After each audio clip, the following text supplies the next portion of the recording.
What's going on, guys? Welcome back to another video.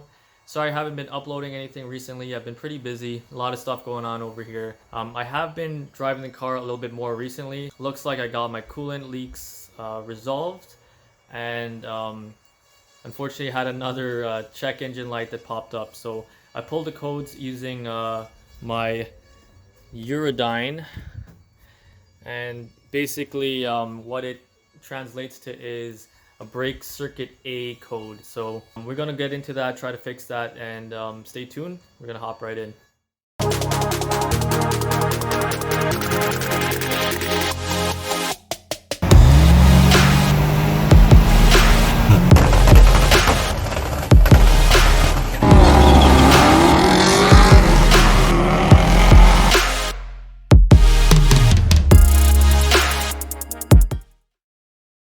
Basically, the car thinks that the brake is being depressed all the time, so the brake lights are always on. What this also resulted in was anytime I pressed the button for the push start, just to turn on the accessory power, it would actually try to crank the car over. So really annoying. Obviously a little bit dangerous to drive like this, as drivers behind me cannot see the brake lights. So alright, so just gonna show you guys what I mean. As you can see, I'm not gonna press the brake, but I'm just gonna try to push the button here and see what happens. See, it starts to try to crank the car over without my foot on the brake. So basically it can't turn on the accessory powers by itself without it trying to crank it over. So pretty bad for the starter. And once I actually do start it up,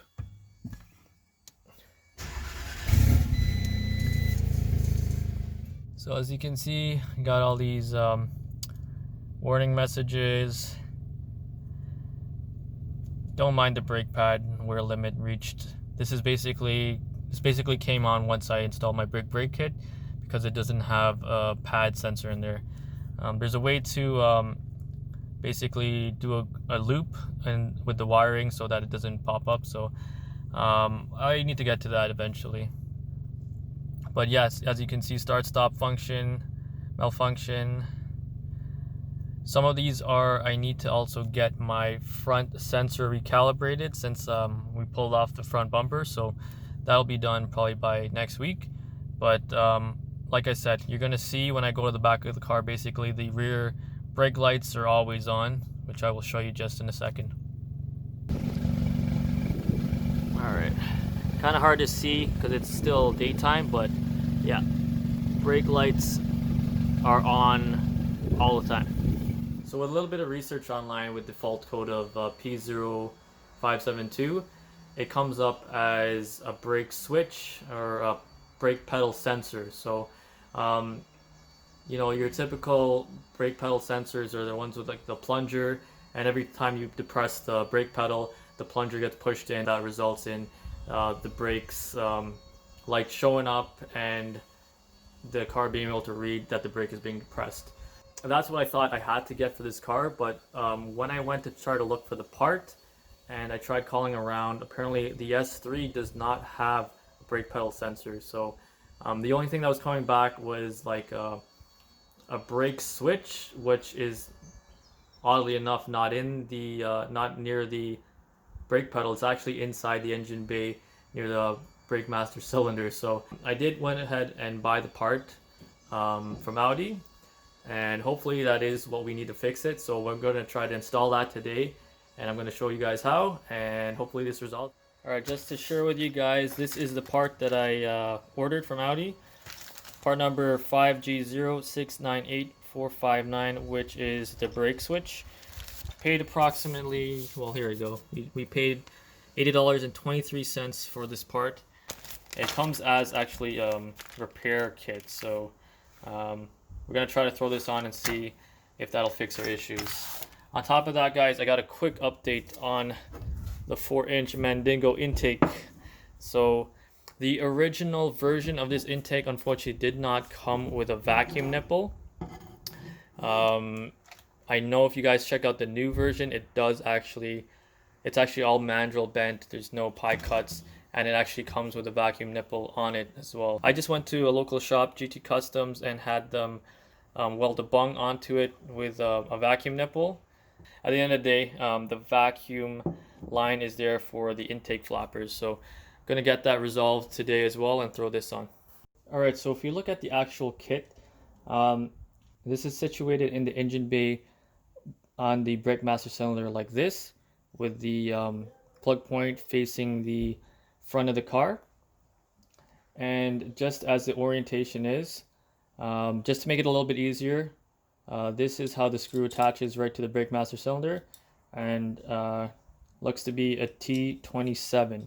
So what we're going to do, we're going to take the original off, and it should give us a little bit better access to pull the clip right off. All right guys, so I'm going to show you where you need to access to get this part replaced. So you got to access the brake master cylinder here, which is right underneath the intake hose.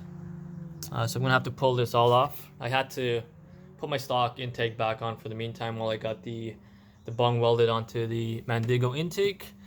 So I'll take this off to get more clearance and we'll have a closer look. All right, so now this is off.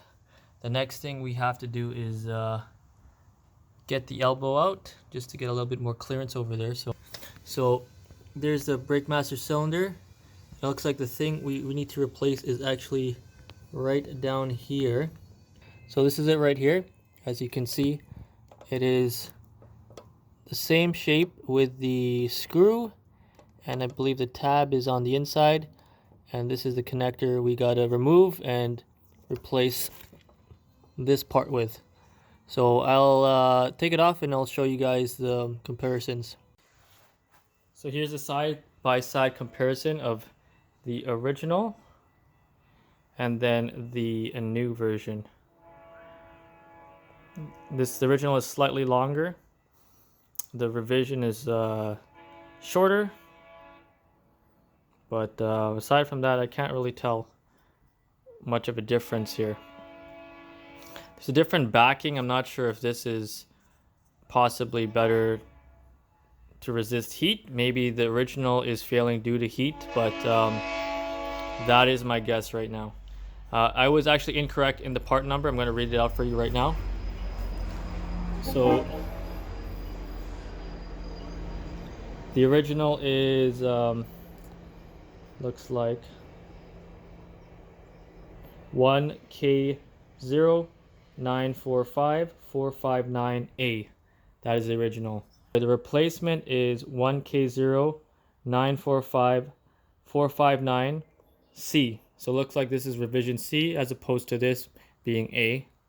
Like I said, the only difference I can see is it is shorter, the newer revision, and it has a different backing. So maybe this is more heat resistant. All right, so just gonna connect the new one. The original mounting point is filled with a lot of a little bit of a rust and grit. So before anything, I'm just gonna scrub it down a bit. Okay, so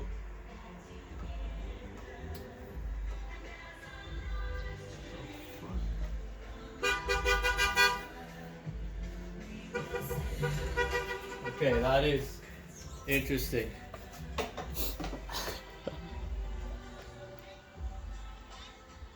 Music blasting, looks like graduates driving around. Obviously they couldn't celebrate due to COVID, so you gotta feel for them. But anyway, after I clean that off, it should be good to go to mount back on. So the new replacement piece is in with the new bolt. All it is right now is a simple plug-in. All right, so that should be it. Now I could put on the battery terminal and start the car, and hopefully we'll see if those fault codes still pop up. And the best way to tell is by trying to press the start button. Just try to crank the car without pressing the brake. So let's hop in, let's put this on first. Put the battery terminal on first.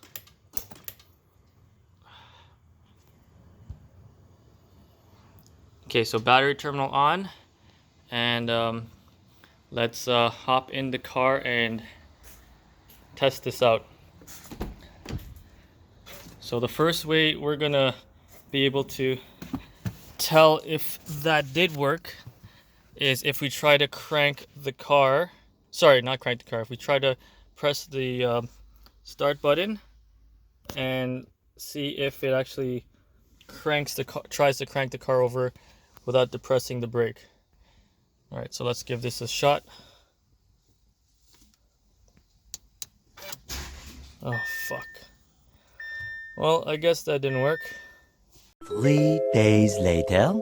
So guys, it's another day with my brother-in-law, and he's figured it out.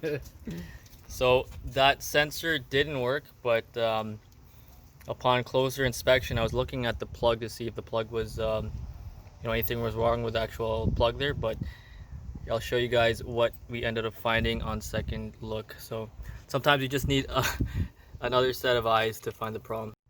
And there is the connector, and there is the wire. So looks like it probably melted from heat and it's disconnected. So we're just going to repair this, add some wire. It's a pretty tight fit, so I'd prefer to solder it. All right, so for now, to get more clearance, we just removed the battery, and there's a little like clip on the side there. The master cylinder. Yeah, the brake master cylinder there. You unclip it, and then we got a little bit more leverage, and we're gonna solder this together. And I guess I didn't need a new sensor. So all soldered, and we just put some tape to protect it. It looked like it burned through. Things get real hot there, so hopefully this helps, and we're gonna put everything together and test it out. Moment of truth.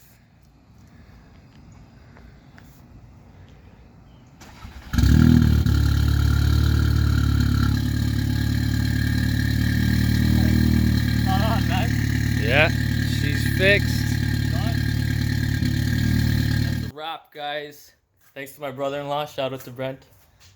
He's helped me out. If he didn't point out that cut wire, I would have been done and scratching my head for like weeks. So shout out to him, guys. So obviously, I showed you guys how to install and replace the brake sensor. But if that doesn't work, check your wiring. So guys, that's it for this video. We'll catch you on the next one. Thanks for joining in.